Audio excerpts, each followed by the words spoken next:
திருவள்ளூர் மாவட்டம் தேர்வாய்கண்டிகை சிப்காட் தொழிற்பேட்டையில் எத்தனால் தயாரிக்கும் தொழிற்சாலையில் தண்ணீர் தொட்டியை சுத்தம் செய்தபோது விஷவாயு தாக்கி வடமாநில தொழிலாளி உயிரிழந்த சம்பவம் அதிர்ச்சியை ஏற்படுத்தியுள்ளது. 4 பேருக்கு மூச்சு திணறல் ஏற்பட்டுள்ளது. பாதுகாப்பு குறைபாடு உயிரிழப்புக்கு காரணமா?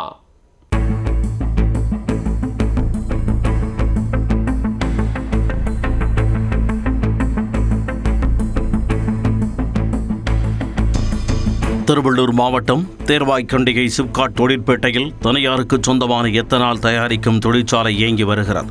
இந்த தொழிற்சாலையில் தண்ணீர் தொட்டியை சுத்தம் செய்யும் பணியில் 5 தொழிலாளர்கள் ஈடுபட்டிருந்தனர்.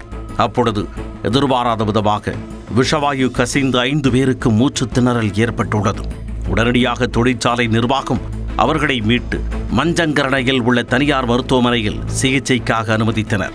ஆபத்தான நிலையில் இருந்த ஒடிசாவைச் சேர்ந்த 26 வயதான தனஞ்சய் மாலிக் என்கின்ற தொழிலாளியை மேல் சிகிச்சைக்காக சென்னையில் உள்ள தனியார் மருத்துவமனைக்கு அழைத்துச் சென்றனர்.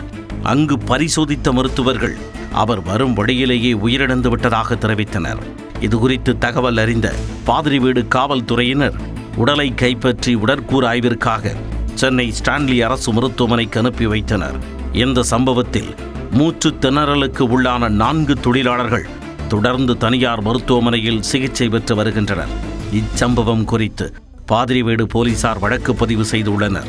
உரிய பாதுகாப்பு உபகரணங்கள் இன்றி தொழிலாளர்கள் வேலை செய்ய வற்புறுத்தப்பட்டார்களா என்ற கோணத்தில் போலீசார் விசாரித்து வருகின்றனர். தண்ணீர் தொட்டியை சுத்தம் செய்தபோது விஷவாயு தாக்கி வடமாநில தொழிலாளி உயிரிழந்த சம்பவம் பெரும் சோகத்தை ஏற்படுத்தியுள்ளது.